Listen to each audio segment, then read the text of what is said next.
یک داستان اسطوره کنعانی وجود داره به نام آغات و آنات. آنات یه ایزد بانوی مربوط به عشق و باروری و جنگ که دختر خدای آسمان بلعه که بهش دختر آسمان هم میگه.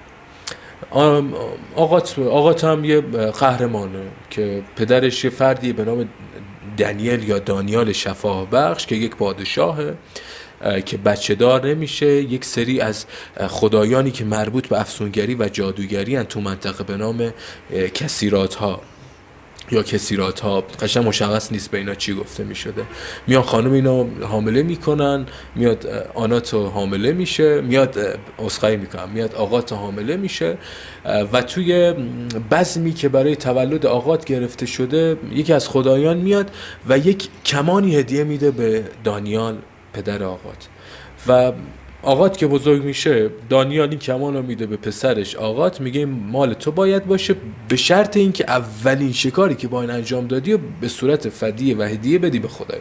اونم قبول میکنه و به نظر میاد این کمان کلن برای خدایان بوده، چون زمانی که این کمان به آغات داده میشه آنات حسودی میکنه که این کمان چرا مال خودش نیست. میاد آغات رو میبینه، اول پیشنهاد پول سیم و زر بهش میده، میگه من بهت سیم میدم بهت زر میدم، بیا این کمان رو بده به من. بعد حالا اونم میگه بیا. اونم میگه دوبار خدا اومده این داده به من بدم به تو، بیا من نمیده بهش. یه بیلاخ کیهانی بیلاخ کیهانی بهش نشون میده، بعد بهش نمیده. بعد میگه اوکی پیشنهاد جاودانگی میده، میگه من تو رو با پدرم هم نشین میکنم، من تو رو جاودانت میکنم، این کمان رو بده به من، بچه خوبی باش. اونم میگه قشنگ متنی که میگه اینه،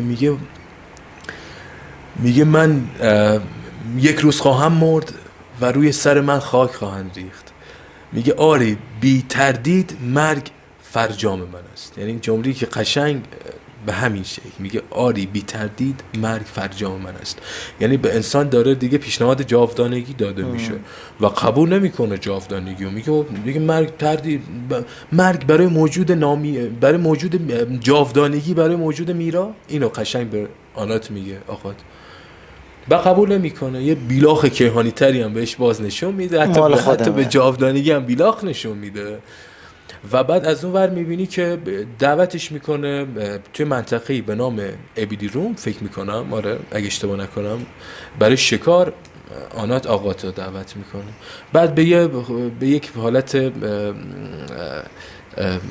حالا خدایی که مربوط باز به جهان زیرزمینی میشه پول داده یا سیم و زر داده آنات که آغات رو بکشه و آغات کشته میشه. و حالا داستان اسطورش از همین بعد از مرگ آغات شروع میشه، ولی صرفا خواستم این داستان رو بگم که متوجه بشی که حتی یک نه بزرگی به جاودانگی انسان میگفته در جهان اسطوره، چون میدونسته میراث و قرار یک روز بمیره.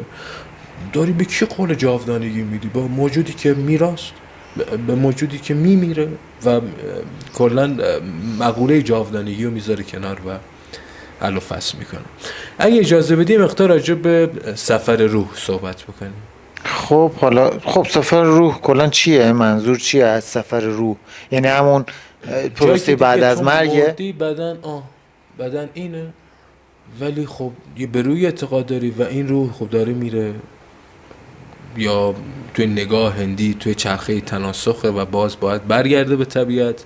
آره حالا برای دوستان فکر کنم اینجوری، یعنی فکر کنم دوستان هم متوجه بشن همونجوری که خودمون داریم که حالا روح میمیره و میاد، یه سری پروسه داره و فیلم چیز بود، یه ویدیو هم ساخته بودن براش چند سال پیش، خیلی یکی از چیزهای خیلی پرفروش بود، دنیای شرق سفر به غرب، سفر به شرق، یعنی چیزی بود داره راجع به همون مرگ بود که طرف میمیره، حالا تو از نگاه اسلام بعد میره مثلا تو برزخ، بعد میره توی تا دیگه روز قیامت. سفر به غرب دیگه خود گفتی سفر به غرب، چرا مرگ و سفر به غرب میدونن؟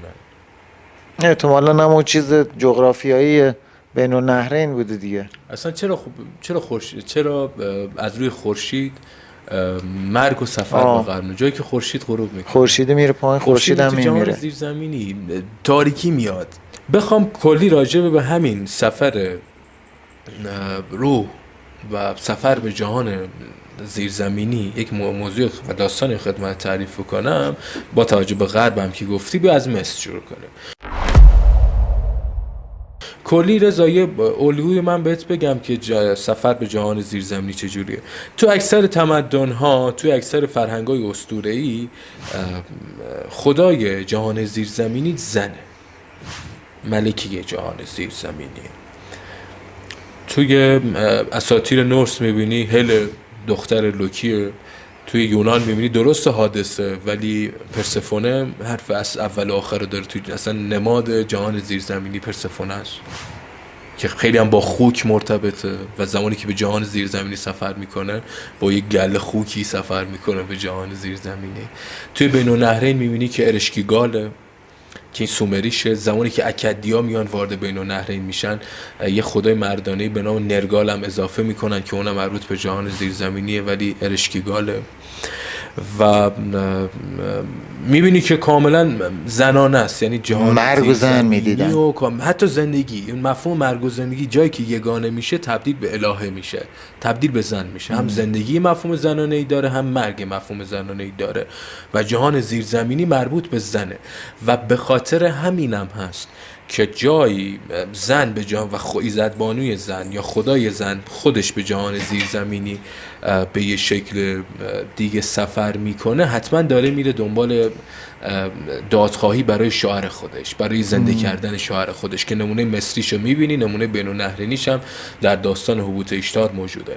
و به خاطر همینم هست که جایی که مرد میمرده توی مراسم تشییع پیکر و توی مراسم خاکسپاریش زنش هم باهاش دفن میکنن، زنده تا هم دی باید بری، این دیگه رفته، تا هم دی باید بری. زن باید همراهی میکرده، زن اونور بهت احتیاج داره، زن باید همراهی میکرده مرد خودشو در جهان بعد از مرگ و جهان مردگان. با توجه به همین موضوع اگه موافق باشی داستان ایزیس و اوزیریس رو تعریف کنیم در مربوط به مصر، اساطیر مصر.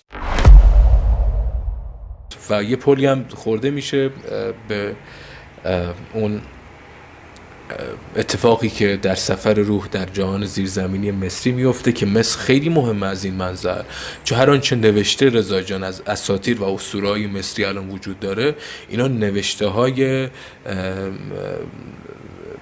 تابوتن، نوشته های مزارن، نوشته های همین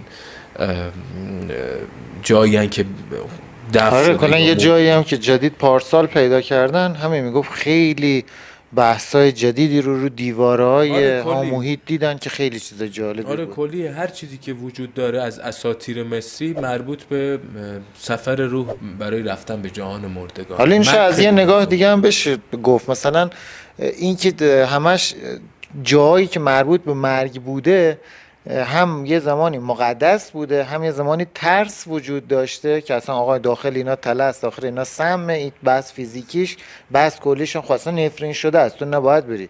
اینم خیلی تاثیر داشته روی این که بمونن چیزایی که مربوط به مرگن. یا مثلا توی همون مصر میگه تمیزترین چیزایی که مونده هنوز رنگی که همون زمان زدن روش مونده مال جایی که یه نفر تا چیزش اونجاست، مومیاییش اونجاست، بقیه جا رو راحت زدن، داغون کردن، کسی هم ترسی نداشته. دقیقاً موضوع همین رضا جان داریم. یعنی حتی جاودانگی رو دیگه اینقدر تو ذهن همه قوی بوده که برای اون مکان هم برمیشمردن که حالا ما اگه اومدیم زدیم داغون کردیم همه رو، اینجا رو نمیشه کارش کرد، این خطرناکه. نه بعد یه داستانی هست راجع به حالا نمیدونم کدومی که از پادشاه بود که اصلا مال 1000 سال، مثلا مال همین دور 500-600 سال پیشه، این که میرن به سمت اهرام مصر. خب میدونستن که آقا داخل اهرام جواهرات و اینا خیلی زیاد بوده، تا اون زمان کسی جرئت نمی‌کرد، شاید 1000 سال 2000 سال بوده اصلا اینا داشتن خاک می‌خوردن، چیزی دیگه اصلا باستانی شده بودن. ما خیلی نزدیک‌تر بودیم با این دزدان تا اونا، حتی به اون فرعون. چیزی که بوده میگفت انقدر ترس داشته که آقا کسی نره داخل اینا بخواد کاری بکنه، چون یه سری طلا اولیه هم بوده، اینا کار گذاشتن، عمل میکرده، میدیدن، داستاناش پخش شده.